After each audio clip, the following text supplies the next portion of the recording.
You're woke, you're Marxist, and you're traitors. All of you, you legislatures in Massachusetts, you people who wrote this, who put this out, traitors. Each and every one of you. And this is who you are. I'm going to put your names up right now. Traitor, traitor, traitor, traitor, traitor. Because you're lying to get rid of this proud symbol of American heritage, the Great Salem, Massachusetts, and the flag of the Commonwealth of Massachusetts. Traitor, traitor, traitor, traitor, traitor. Right down the line. Hey, folks, I'm Kerry J. Byrne, the founder of Doug Adams. Today we have a message specifically for those in Massachusetts. The state of Massachusetts has had the same state seal since the American Revolution. The current seal that we know, a very similar version of it, was signed into law by Governor John Hancock in 1780. It's not getting a lot of attention, but that venerable, cherished old state flag, that state seal, is gone. The law has already been signed. And submissions for the new flag design, were opened on last week, on May 8th. They're going to be reviewing them. They're going to recommend a new flag to the governor on July 29th, I believe. And you will have a new state flag replacing 250 years of Commonwealth state tradition. You will have a new flag in Massachusetts before the end of the year. And here's the scary part. This is part of a cancel culture frenzy going on from coast to coast. When flags are replaced around the country, what we found, this is unbelievable, more often than not, what rises in their place is a symbol unknown in United States, in American culture, unknown in American flag culture. It's an 8-point star that represents the throne of Allah. That's true, throne of Allah in Islamic culture. It's ubiquitous in Islamic culture. It's on flags all over the Islamic world, including the nation of Azerbaijan, the Organization of Turkic States, historic flag of the Ottoman Empire, the historic flag of Saudi Arabia, of the Saudi Empire. It's on flags all over Iran, including this symbol is on the flags of the city of Tehran and the Iran Ministry of Intelligence, its spy agency. This symbol is already proposed for the new Massachusetts flag. We found already 4 flags proposed. We don't know if they've been submitted yet, or if other ones have been submitted. We haven't seen the submissions. They don't seem to be available yet. But at least 4 flags bearing this throne of Allah star, that's the hottest new trend in American flag culture, have already been proposed for the new flag for Massachusetts. And what we found all over the country is these flag committees will do anything, will bait and switch, will do anything to make sure that symbol is on the new flag. We found examples of fraud in Utah. We found examples of fraud in Minnesota. We found examples of fraud in Evanston, Illinois. Here's one of the problems. We already know there's fraud going on because the legislation to change the Massachusetts flag is based on incorrect, errant, fake, false, woke, far left, rewritten history. It's all based on a lie. The coming of this new Massachusetts flag is based on a lie. Let me read some to you from House docket number 4557, filed on September 4th, 2023. And there, as is the case in other places like Minnesota, and with this cancel culture stuff going on around the country, there are excuses to get rid of the Native American. These racists, these woke racists, these cancel culture racists, these Democrat and leftist racists are trying to get rid of Native American images all over the country. They've done it on over 1,000 sports teams, businesses, everything, flags all around the country. And Massachusetts is next. And so here's what the Massachusetts legislature has said about why we need a new flag, because it has a Native American on it, okay? Whereas then Governor Bradford of Plymouth Colony sent Miles Standish and a group of armed men to Wessagusset to slay indigenous native leaders on April 6, 1623, to repress a rumored attack that would have wiped out both the then Wessagusset and Plymouth settlements, okay? Some history you need to know there. There was a small settlement in Wessagusset, now Weymouth, Wessagusset Beach is still there. And there was another settlement in Plymouth, the more well-known Pilgrim settlement in Plymouth. 2 different native tribes inhabited these lands. It was not just one native people. The Massachusetts Indians were up north around Wessagusset, Weymouth, Quincy, Boston, Massachusetts natives.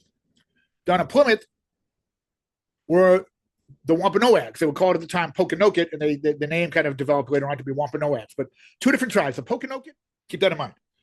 So this bill is alleging that Governor Bradford sent Captain Miles Standish to slay the indigenous leaders at Wessagusset.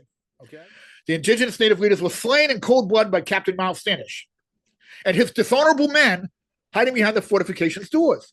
The Pilgrim settlers are dishonorable men. This is the state legislature trashing the foundational people in American history, okay? Whereas Captain Miles Standish was later commended for his alleged bravery, and a vast park was named in his honor, in quotes, in Plymouth, Massachusetts, for said alleged bravery. Wow. Okay, let's go further. Whereas the sale of the Commonwealth was adopted in 1780 by then Governor John Hancock, ratified by the General Court in 1885, depict an arm in a hand holding a broadsword said to be that of Captain Miles Standish. Said by who? Who said that? Nobody said that. They're equating the two. They're making a leap. They say it indicates the subjugation and humiliation of the indigenous natives, which is known to be offensive to a great number of people. It's not what it symbolizes at all. Anyway, okay? And they go back to, it is difficult to see how the menacing image of Captain Miles Standish, unproven, and the broadsword held above the head of the indigenous native benefits the proud people of the Commonwealth. Anyway, this entire history I just read to you and the state legislature and insulting the Pilgrim founders of this nation, it's all untrue. It's all based on a lie, at least according to, I'm not the expert here, at least according to award-winning historian and Massachusetts resident, Nathaniel Philbrick. He's the one who wrote The Tragedy of the Welsh of Essex, and he wrote this incredible history called Mayflower, probably the definitive history of the Pilgrims. Okay? Here's what he says about the slaughter at West Augusta, his report. He claims it was a plot by Wampanoag chief Massasoit to get his enemies, the Massachusetts, to the north.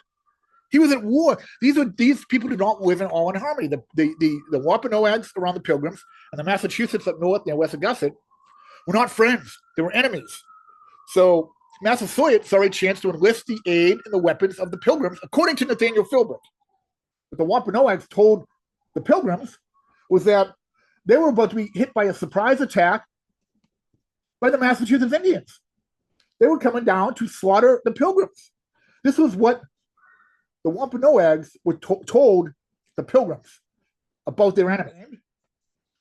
Massasoit also claimed that the Massachusetts Indians to the north, again, he was a Wampanoag, the Massachusetts Indians had succeeded in gaining a half a dozen allies from Cape Cod and Manamet and Martha's Vineyard. They had enlisted allies to surround and attack the Pilgrims and slaughter the Pilgrims in Plymouth. Okay, this is what was the plot told to the Pilgrims by the natives. So of course the Pilgrims are forced to act. So here's how it happened: 8 men from Plymouth went up to lead this attack. They make it sound like it was this widespread slaughter, and it obviously was a terrible incident. But it was a multiracial force that attacked the natives, the Massachusetts natives of West Augusta. It was Wampanoags, at least one Hobbamak, and 7 Englishmen. It was a multicultural force. It wasn't just Englishmen attacking natives. It was English and natives attacking natives. There were also Englishmen in West Augusta who were basically held prisoner by the Massachusetts natives. That's something you should remember too.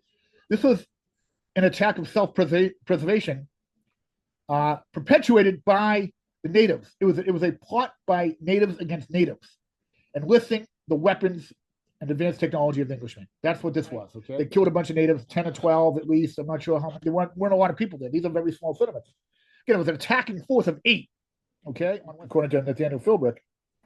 Winslow said, "It much grieved us to shed the blood of those whose good we ever intended. They didn't mean any harm to the natives. But this was an attack of self-preservation. Standish's raid," this is again Nathaniel Philbrick, this is Nathaniel Philbrick's history, which completely refutes the Massachusetts state legislature. Standish's raid had irreparably damaged the human ecology of the region. The English Europeans did not bring anything to the New World that wasn't already here. There was already war here. There was already slavery. Okay, on the attack that the Massachusetts state legislature lies about in the bill to change the state flag. The Massachusetts state legislature lies about Massachusetts history and their effort to get the flag of Massachusetts changed. Okay, and their lies are refuted again by Nathaniel Philbrick, award-winning historian. The people who had been helped by the attack on West Augusta were the Pokanokins, the Wampanoags. That's who was helped. Prior to West Augusta, Aspinet, sachem of the Nausets, had commanded more warriors than Massasoit, the head of the Wampanoags. But now Aspinet was dead, and his people had fled in panic.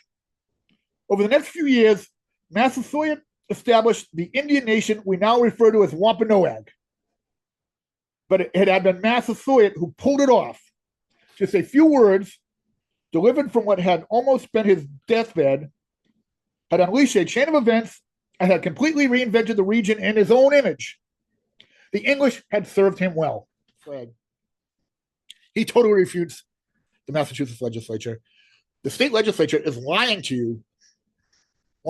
They're giving you a false history about why we need to change the flag, why Massachusetts needs to change the flag.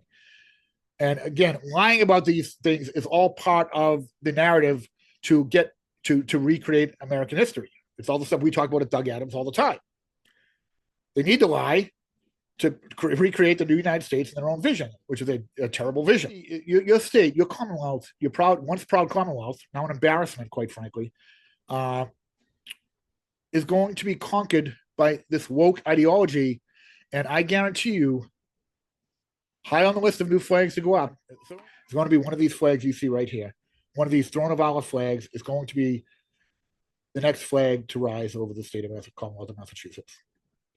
It's happening all over the country, and you're next. And they're lying. They're already lying about it. They're already committing fraud.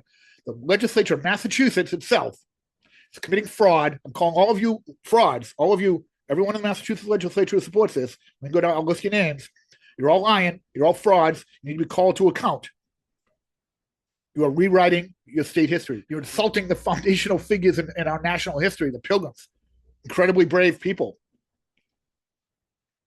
who went through trials you never understand, and you're insulting them. You're calling them dishonorable history, all because you don't know the history, or you do know the history and you're lying about it. Come see more at Doug Adams. We break down all this. We tell you what's really going on in American history and American culture, and I thank you for watching.